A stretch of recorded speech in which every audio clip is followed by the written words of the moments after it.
And every shipmaster and all the company in ships and sailors and as many as trade by sea stood afar off and cried when they saw the smoke of her burning, saying, "What city is like unto this great city?"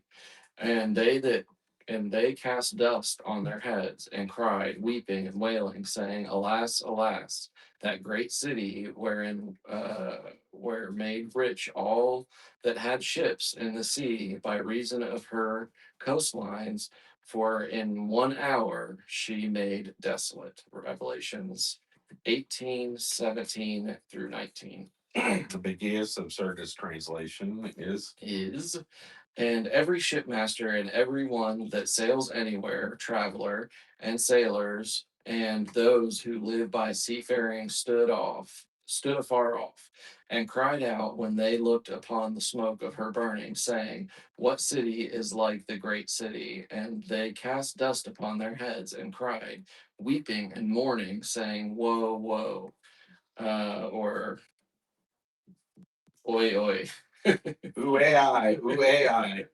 The great city wherein all that had their ships in the sea were made rich by reason of her Costly costly ex, expenditures. expenditures. Yeah, for in 1 hour she made desolate. The third delegation of mourners is composed of those who are engaged in transportation and the great public carriers. They had become rich by transporting the merchandise of Babylon, just as the Phoenicians had done in the ancient world. Now there is no more business. They mourn because in the depression, because of the depression. All went up in smoke in a moment. They, like the others, marvel in the sudden destruction.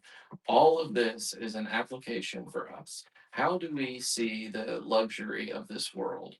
Do we see it as it really is? Can we use it without getting it into our hearts?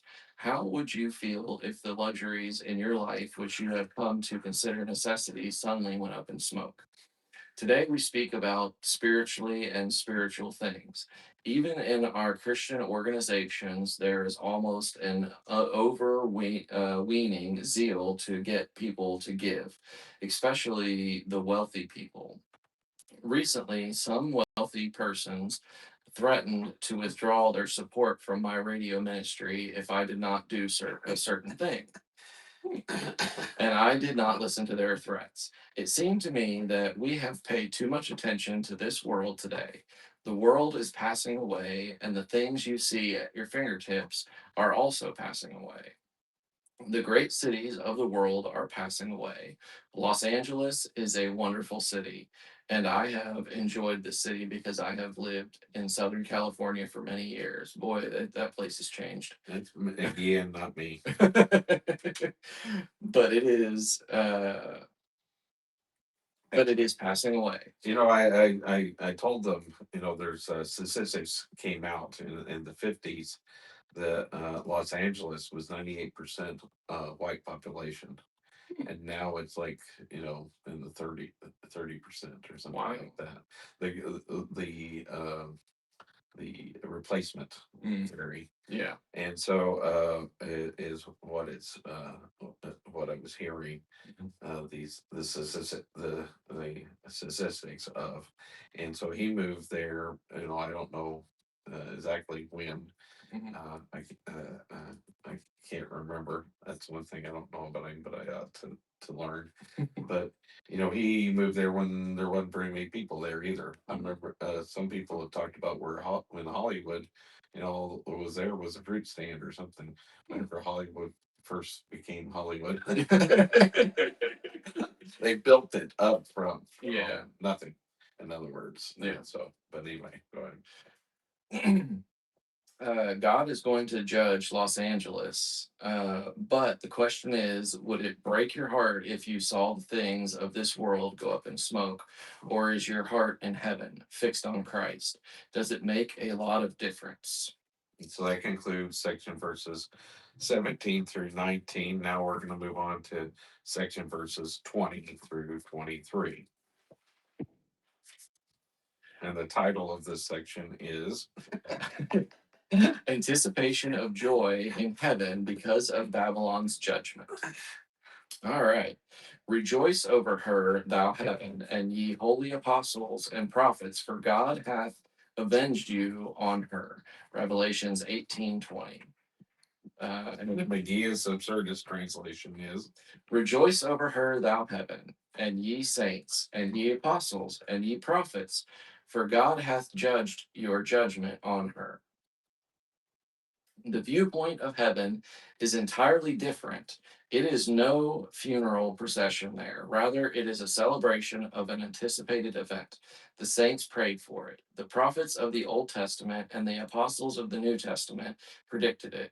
Now all is fulfilled, and there is joy because God exonerated his name. Judgment has come upon these things. Just what is your heart fixed on today? It will make a lot of difference in that day because you will either be with the mourners or you will be with the rejoicers. Let's see. Okay, 20. And a mighty angel took up a stone like a great millstone and cast it into the sea, saying, "Thus with violence shall that great city Babylon be thrown down, and shall be found no more at all." Revelations 18:21. the McGee's Absurdist translation is And one strong angel took up a stone like a great millstone and cast it into the sea, saying, "Thus with a mighty rush shall Babylon, the mighty city, be cast down and shall be found no more at all." Even heaven calls our attention to the violence, the suddenness, and the complete annihilation of Babylon, like a stone that makes a big splash and then disappears beneath the waves of Babylon come to an end. McGee moved to Los Angeles in 1949. Mm. I looked it up. But so that concludes section verses